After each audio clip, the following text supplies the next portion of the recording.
بسم الله الرحمن الرحيم. إذا وقعت الواقعة ليس لوقعتها كاذبة خافضة رافعة. إذا رجت الأرض رجا وبست الجبال بسا فكانت هباء منبثا.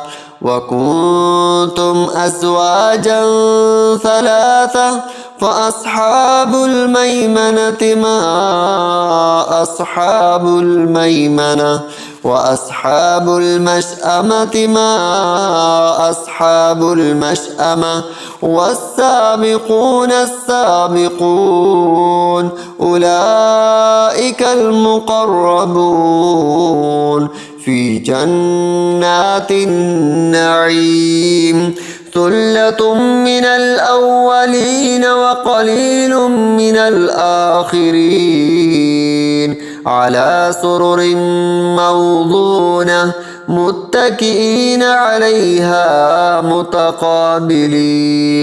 يطوف عليهم ولدان مخلدون بأكواب وأباريق وكأس من معين لا يصدعون عنها ولا ينزفون. وفاكهة مما يتخيرون ولحم طير مما يشتهون.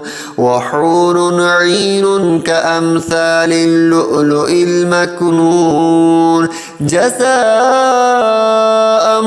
بما كانوا يعملون.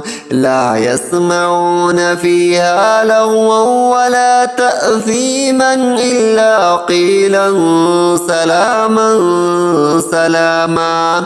وأصحاب اليمين ما أصحاب اليمين في سدر مخضود وطلح منضود وظل ممدود وماء مسكوب. وفاكهة كثيرة لا مقطوعة ولا ممنوعة وفرش مرفوعة. إنا أنشأناهن إنشاء فجعلناهن أبكارا عربا أطرابا لأصحاب اليمين ثلة من الأولين وثلة من الآخرين. وأصحاب الشمال ما أصحاب الشمال في سموم وحميم وظل من يحموم لا بارد ولا كريم إنهم كانوا قبل ذلك مترفين وكانوا يصرون على الحنث العظيم وكانوا يقولون أئذا متنا وكنا ترابا وعظاما أئنا لمبعوثون أو آباؤنا الأولون قل إن الأولين والآخرين لمجموعون إلى ميقات يوم معلوم. ثم إنكم أيها الضالون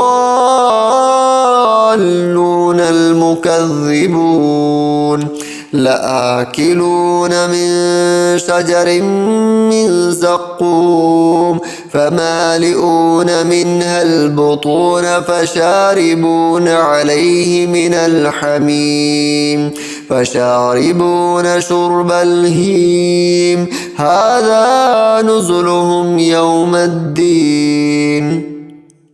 نحن خلقناكم فلولا تصدقون أفرأيتم ما تمنون أأنتم تخلقونه أم نحن الخالقون نحن قدرنا بينكم الموت وما نحن بمسبوقين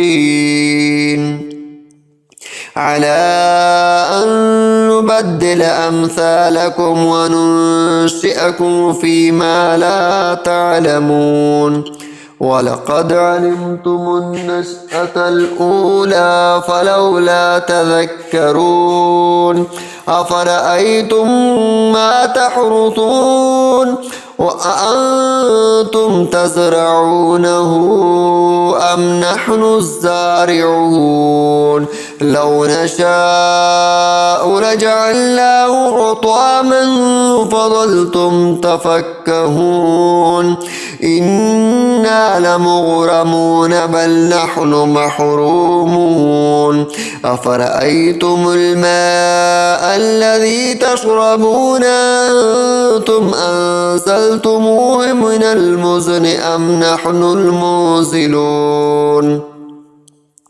لو نشاء جعلناه أجاجا فلولا تشكرون أفرأيتم النار التي تورون أأنتم أنشأتم شجرتها أم نحن المنشئون نحن جعلناها تذكرة ومتاعا للمقوين فسبح باسم ربك العظيم فلا أقسم بمواقع النجوم وإنه لقسم لو تعلمون عظيم إنه لقرآن كريم في كتاب مكنون لا يمسه إلا المطهرون تنزيل من رب العالمين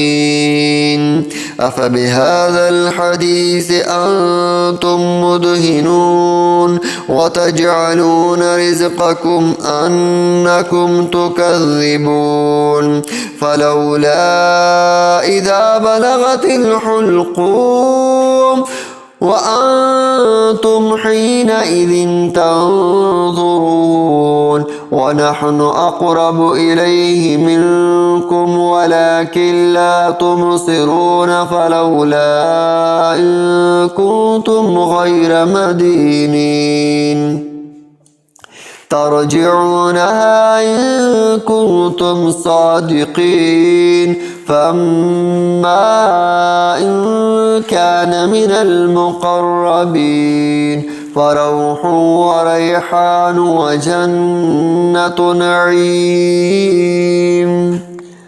وأما إن كان من أصحاب اليمين فسلام لك من أصحاب اليمين وأما إن كان من المكذبين الضالين فنزل من حميم وتصلية جحيم إن هذا لهو حق اليقين فسبح باسم ربك العظيم.